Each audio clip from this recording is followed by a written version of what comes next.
ఆ గదని కూర్మనాథం గారి ఇల్లు. అయ్యా అయ్యా అయ్యా అయ్యా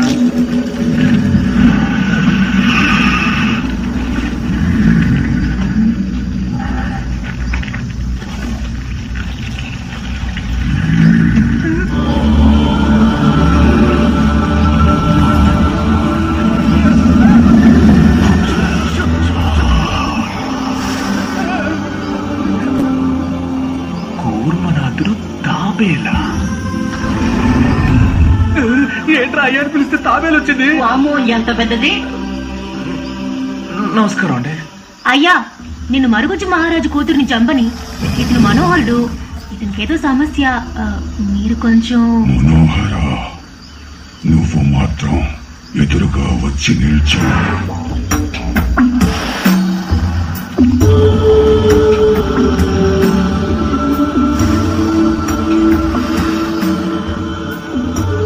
బండని తొలగించు, బాట పుడుతుంది. బండని తొలగించు, బాట పుడుతుంది. పేరు మార్చు, బలం వస్తుంది. అరే, ఆయన చెప్పి త్వరగా రాసుకున్నాయా? రాసుకో రాసుకో. ఎవరా? యవన పడకలు, కోట మనది. కోట మనది, కోట మనది. ఒత్తిడి చేస్తే ఒత్తిడి చేస్తే ఒంటికి పో. మరి చిత్తడి చేస్తే రెంటికి పో చెప్పేట్టున్నాడా? సూర్యుడు మునగాలి, దండం తునగాలి. సూర్యుడు మునగాలి, దండం తునగాలి. వీటన్నిటిని నువ్వు సరిగ్గా చేస్తే గెలిచే అవకాశం ఉంటుంది. అవకాశం ఉంటుంది, అవకాశం ఉంటుంది.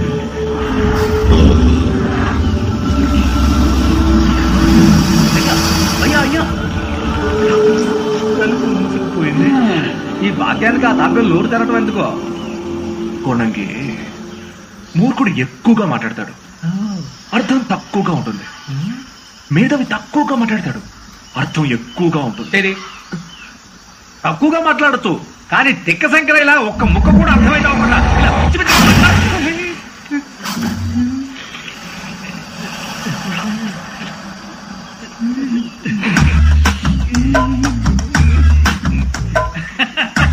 వాడి నెత్తి మీద ఎంగిలిగొండ నిలబట్టాలో చూసావా?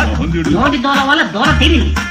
అన్నా, ఇప్పుడు నువ్వు చరిత్రలో స్థానం సంపాదించావన్నా. ఒక గాడిద ఉమ్మేసిందని కూడా విన్నాను గాని మొదటిసారిగా ఒక తాబేలు ఉమ్మేసింది నీ మీదేనన్నా. గర్వంగా ఉందన్నా.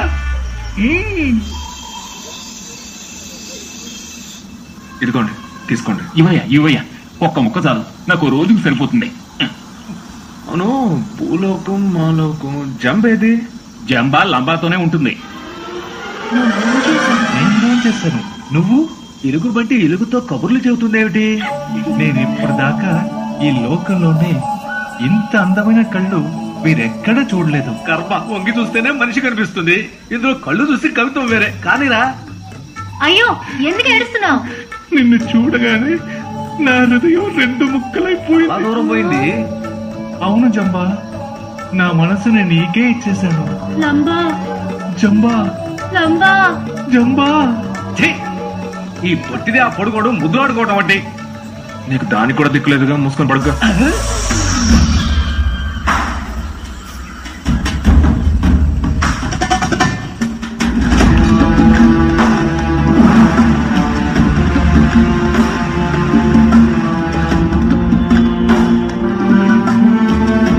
ఓరి నాయనో, పిల్లకాలం చూస్తేనే పిల్లి మొదలైనవాడిని. ఇంత పెద్ద మందిని ఎలా దాడతానురా?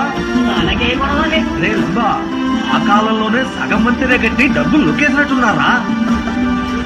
దీన్ని దాటాలను చూస్తే తిన్నగా నరకానికే పోతాం. నువ్వు చెప్పిన దాంట్లో తప్పు లేదు. ఇందులో మిగతా వంతెన కట్టి వెళ్ళడానికి 10 ఏళ్ళు పడుతుంది. నాకు ఆలోచన, సూరి మనందరినీ ఎత్తుకెళ్తే ఎలా ఉంటుంది? పెద్దమ్మ, మనం వెళ్ళిపోవచ్చురా, వాళ్ళే ఎత్తుకొస్తారు. దారి పెడితే సున్నంలోకి ఎముకలు కూడా మిగలవు. ఈ అప్సెతుల పక్షికి భయపెట్టమే తెలుసు. ఏం చెబుతున్నాడు?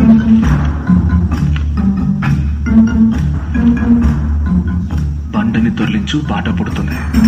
బండని దొర్లించు, బాట పుడుతుంది.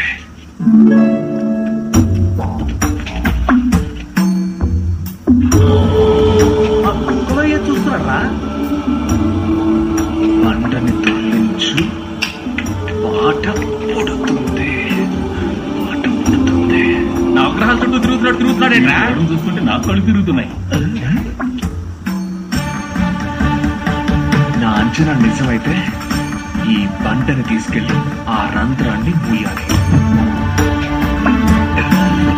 నీ వల్లే అవుతుంది, ఎత్తు. అది పట్టు.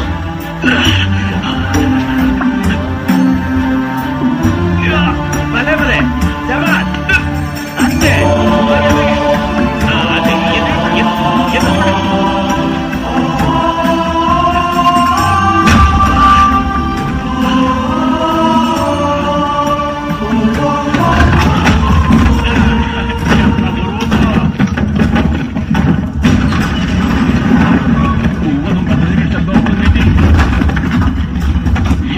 బయటకు వచ్చింది.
రే, ఎక్కడ చూడరా కృష్ణకాంత్ ఆకులు.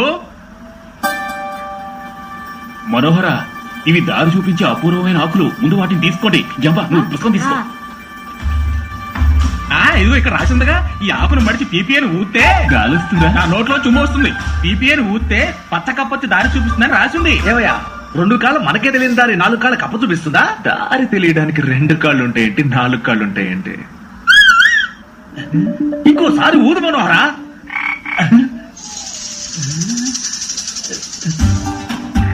పచ్చ కప్ప ఊదగానే వెంటనే వచ్చేసింది. పులి చూస్తుందేంటి? ఏమయ్యా మనోహర, సిగ్గుపడకుండా కప్పని దారి అడగవయ్యా. వేతాళ కోటకి ఈ ఎటువైపు వెళ్ళాలి?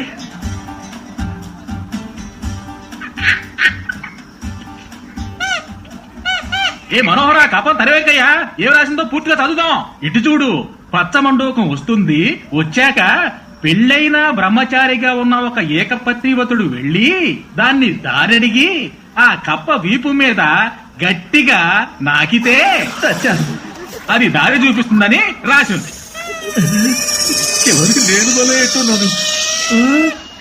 సాధక మండలంతో కోరిక తీర్చుకోవాల్సిన సమయంలో కప్పని నాకు ఇస్తున్నారా? ఏమిటి ఆలోచిస్తున్నావు? నాకన్నా గుండు పిల్ల నాకవయ్యా, తొందరగా నాకవయ్యా పాపరా. ఇది గుళ్ళో ఇచ్చే పంచామృతం అన్న అలుగుతో నాకడానికి. పావు తినే కప్పరా? బావేమీ అనుకోదులే. నాకవయ్యా, నాకు. తారక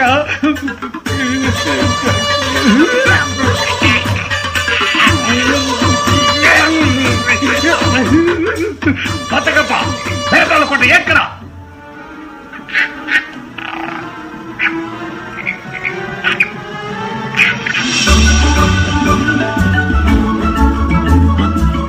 ఆ దిక్కునెళ్ళాలా? పచ్చకప్ప రెచ్చిపోయింది.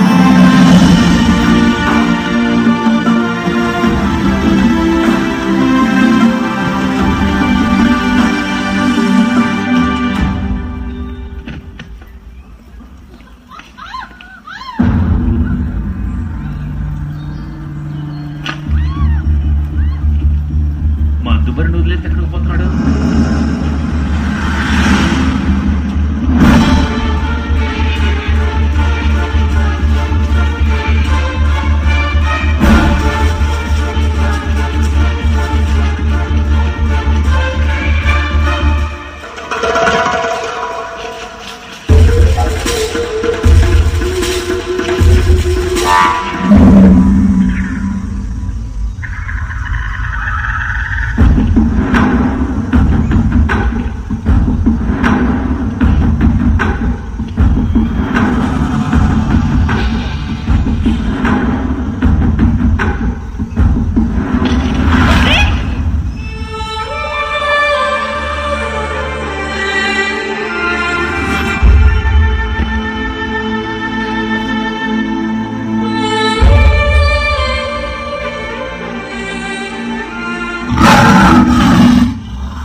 ఇక్కడికెళ్ళా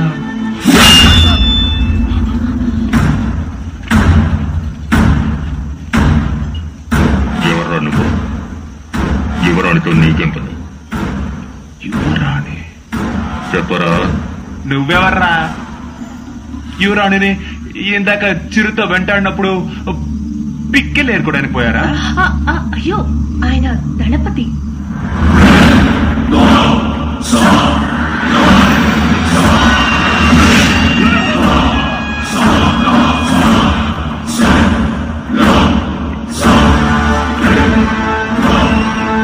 నేనే నన్ను నల్ల చిరుత నుంచి కాపాడాను.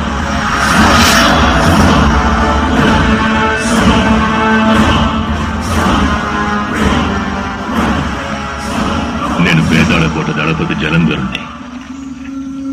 అక్కడ పిక్కలేరుకోవడమే నా పని. నువ్వు? నేను హిమాలయ ప్రాంతంలో ఉన్న కింకిణి దేశం నుంచి వచ్చిన బేతాళుడిని. బాగా చూడండి, కళ్ళు కూడా. నేను ఆ దేశానికి మహావైద్యాధికారిని. మామూలుగా నేను పాల నుండే మందు తయారు చేస్తాను. పాలంటే ఆవు పాలు కాదు, అడవిలో ఉండే బెబ్బులి పాలు. ఈ జలంధరుడికి పులిమంద? మీకు మాత్రమే కాదు, బేతాళకోటలో అందరికీ తీసుకొచ్చాను.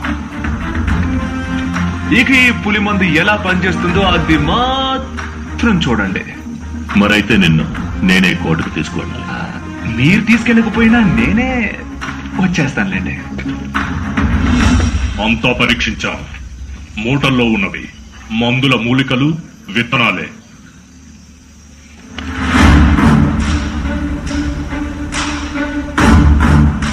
మహావైద్యుడికి ఆయుధం ఎందుకు? తీసులప్పుడు పెట్టు.